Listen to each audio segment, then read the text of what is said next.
So, yep, not supposed to look like that. So we basically, looking closely at all the rods, pretty much every one of them's bent a little bit. A couple are worse than others. The two in the middle were horrible. This one here, and also this one. You can see they're just crooked. So I kind of, after taking everything apart and thinking about it, I decided that I'm not going to spend any more money on the 1J.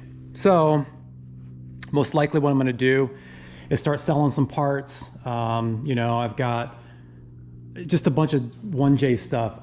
The crank is actually in excellent condition. I have it sitting over here in a bag. Believe it or not, all the bearings looked like really good. And so the crank is perfect. What else? The cylinder head sitting over here. Obviously it needs a valve job, but I'll probably sell that to someone. And the block is actually in decent shape too. I did a little hone on it and it cleaned up really good. And I checked the roundness of the cylinders and that's not bad either. It's really close. So maybe I can get some money back from that to put into this deal here. So, but anyway, what I wanted to show you guys was gapping these rings, okay? So the way I do it, I've done it this way before in the past, is, well, I didn't actually have this little deal here in the past. I used a different one, but I was gonna show you guys an easy way to do it. So you get one of these things off eBay. They're like, I think like 30 bucks. Okay, it's just a cheap ring gapper. And then it comes with this like disc that is in here. And then it sits on this little shaft and all that. Well, buy it and then throw that away because that's no good. So what you do is everybody has a Dremel, okay? Get you a Dremel. If you don't have one, they're super cheap. And then get a good, what I did was I went to a hardware store and got a really good diamond wheel, okay? This wheel was a little expensive. This wheel, I think it was like $18 or $20 just for that wheel. But it's a diamond Dremel wheel, okay? And then, you know, remove that other abrasive disc because you're not going to use that. It's junk. It doesn't work. And then basically what I did was I just clamped my my Dremel here and this little jig here. And what you do is get you a straight edge. And what I did was I squared it up. Now this is important. Okay, so you put it on your blade. And then what I did was I measured from here to here, you know, the gap, and made sure that it's square to that line, okay? And then that's gonna be square to these two pins, okay? So what that does is that will grind your valve square, okay? Because if you try to do it freehand, there's no way you're gonna get it flat. There's actually, yeah, Wiseco even has this little thing that shows you, you can see how at an angle like that, you don't wanna do that. You want it to grind square. Okay, so, and that's what these two little pins do as well. These pins will align the ring. So what we're gonna do, I've already done like 5 of these, so I just wanted to show, I'll show you guys how to do one of them, the last one. All right, so these rings come in this little plastic thing here. Oh, and always go by what the piston manufacturer recommends. Like, if you go, like I Googled like what you should gap your rings at, and it was way different than what Wiseco recommends. Okay, Wiseco recommends, they recommend, let's see here. Okay, it's right here. Different thicknesses for what you're trying to do. Okay, so I'm going off drag race. Okay, you can go off nitrous turbo for the street, moderate, drag race, late model, blown race, nitrous only. So a decent midway point would be drag race. So 0.0055, this is the top ring, 0.0055, but you times that by the bore. So the bore, let's see, the bore itself is, we'll go off millimeters here. So we're at 86.5.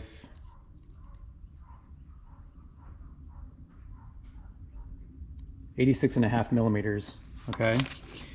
So in inches, that's 3.406.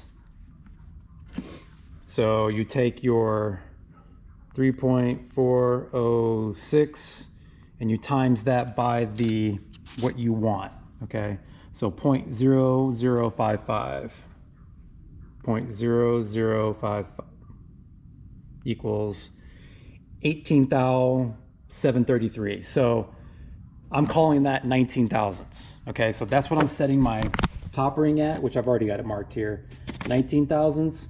I was gonna do 17, but I decided to go 19 because you know the 17 would be this street-driven turbo nitrous. So I'm just going with a little bit more, not much more, just a little bit more to be on the safe side. Okay, so we're going with 19 thousandths, and then on the second ring needs to be a little bit more. So if you times that by the 0.06, you get 0.02. Okay, so let me put the camera over here, and I'm not gonna be able to hold it and show y'all, but you've probably seen this done a bunch of times, but I'm gonna show you guys anyway, and we'll just go through it, and I'll show you how this jig works. This works really nice. As long as you got it set up right, nice and square, and all that, it works really good. So let me show you. Get these rings out of here. And then on these rings, there's a little letter that is always to the top, okay? So when you come up to these two little posts and you rest the ring against the posts, when you spin it to your blade or your diamond wheel here, it automatically squares it up, okay? So that's why you need this jig here. I mean, you could probably make something, obviously, you could make something, but this was 35 bucks, and to me, that's a good deal. So, but I definitely recommend using a diamond wheel. And then you want your wheel to spin this way, okay? So that you're grinding this way on the ring, so nothing chips off the face of the ring, okay? So this would be the face of the ring. It's like a chrome coating. Sorry, I probably have the camera way too close to that thing, but it's like a chrome coating on there. So you don't want that to flake off.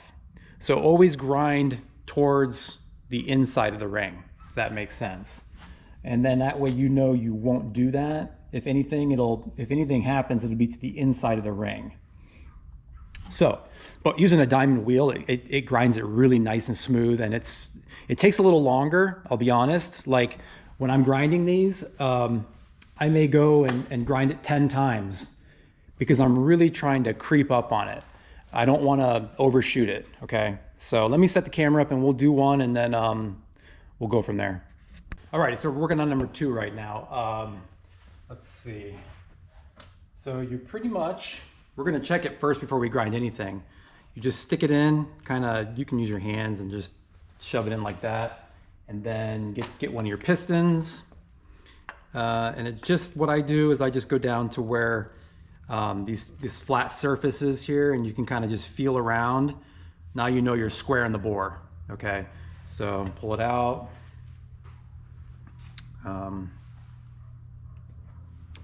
And we'll check it.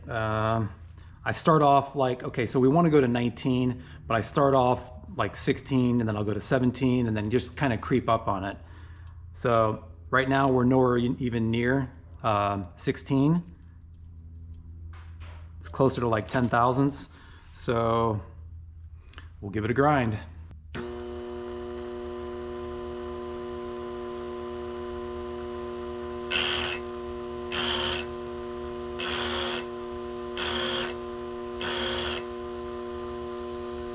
Okay, so like I've done 4 other ones already, so I kind of know where to, how much to grind. So I do like 4 little taps with a light pressure and then check it. and then come back. And I have to do that probably 7 or 8 times. But I just don't want to overshoot, because if you overshoot, then that ring is toast. So.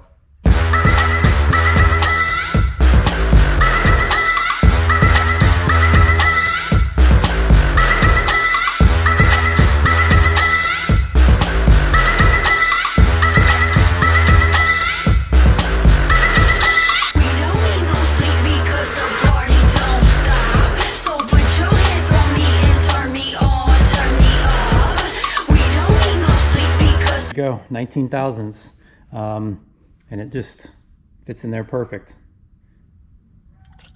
Okay, so then we're going to move on to the second ring, which the second ring is a darker color, and it's also thicker.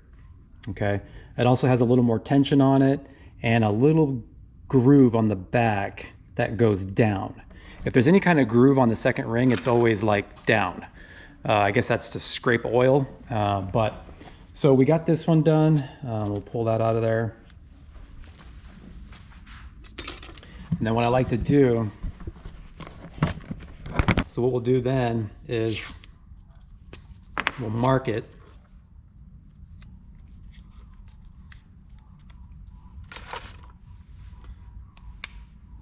So that was 0.019.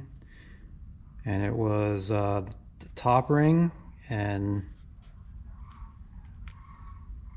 number 2. So we got it all marked. Each one that I gap for that cylinder, and I don't put it in any other cylinder.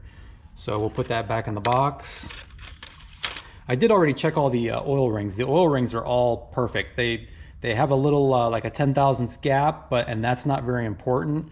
As long as they're not touching, that's all that matters. Okay, so we'll go and do the second one. Basically the same procedure. This one we're just going to go to 20 thousandths. So yeah, this is pretty easy. The main thing is be patient. Be super patient. I mean, you can tell from that time lapse there, I probably did that 8 to 10 times just to get it to where that feeler gauge fits in there perfect. And yeah, it's not over or under. So, all right, let me finish this one up, and then yeah, we'll move on from there. All right, so there's number 2. Okay, so I still have one more to do, but I'm not going to show you guys that. I'll do it some other time. I just wanted to show you guys how to do one of them. So, okay, so we are pretty much ready to go on assembling this. I did do some debating, like, you know, in the background, and I was actually thinking of not using those max speeding rods, but you know, I gave my word that I would test them out, and you know, they gave them to me for free, so I'm gonna go ahead and use them. I'm gonna keep the power levels around the 800 mark. That's what they're rated for, and we're gonna test them out, see how it goes. We can upgrade in the future, I guess. I feel horrible not testing them out and just getting those for free and not even doing anything with them. You know, I'm also going to just assemble it as is. I'm not going to go and do billet mains, because someone had mentioned in a video, one of my other videos, that why do billet mains if, you know, you're going to break rods first anyway. So we're going to stick with these mains. Everything's clean. We'll just use stock rod bolts. I mean, stock 2Js, people have made 1,000 horsepower countless times, okay? So I think we're gonna be okay at this power level. And then, yeah, I mean, we'll just throw it together and go have some fun with it. You know, it's always something I can, down the road, we can upgrade. And the thing is like, with these things, it's like it's a rabbit hole, okay? So if you want to do billet mains and you want to do, you know, better rods, you know, I-beam rods or whatever, you know, I need a bigger turbo. Then I need huge injectors. And then you need, you know, it's like, it just never ends. Okay. So at some point you got to say, okay, this is what I want to do. We'll put it together, have fun with it, and go from there. So, but anyway, yeah, this weekend I was cleaning up the rear sump pan, so all that's really nice and clean and degreased, and it was pretty dirty, and that was quite a bit of work to get all the glue off of here. So, but it's clean, ready to go. The pickup, I was cleaning that, and it was actually super clean already. So even though we bent the heck out of those rods, there was like no fragments in the oil pan, no fragments in the pickup, like nothing. The bearings were in good shape. Let me see if I can show you guys one of the bearings. Let me see if I can find one here. Ooh.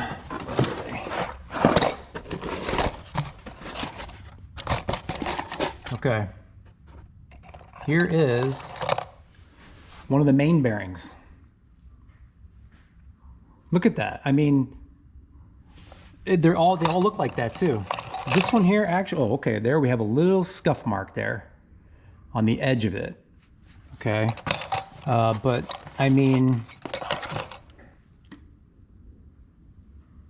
pretty amazing actually that the rods, you know, bent that much, but it didn't do anything to the bearings. I mean, the bearings, the rod bearings look a little bit like they have a little wear mark right here, but nothing gouged, nothing like terrible.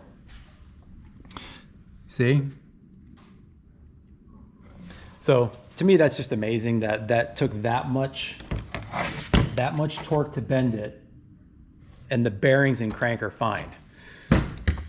Visually speaking, you know, I'm not saying 100% for sure it's perfect, but visually, I don't see anything that I wouldn't put back in a motor. I mean, I could just put the just put new bearings in the pistons that I have from the other head or the other motor, and do a head gasket, fix the head, and throw it back together. I could definitely do that.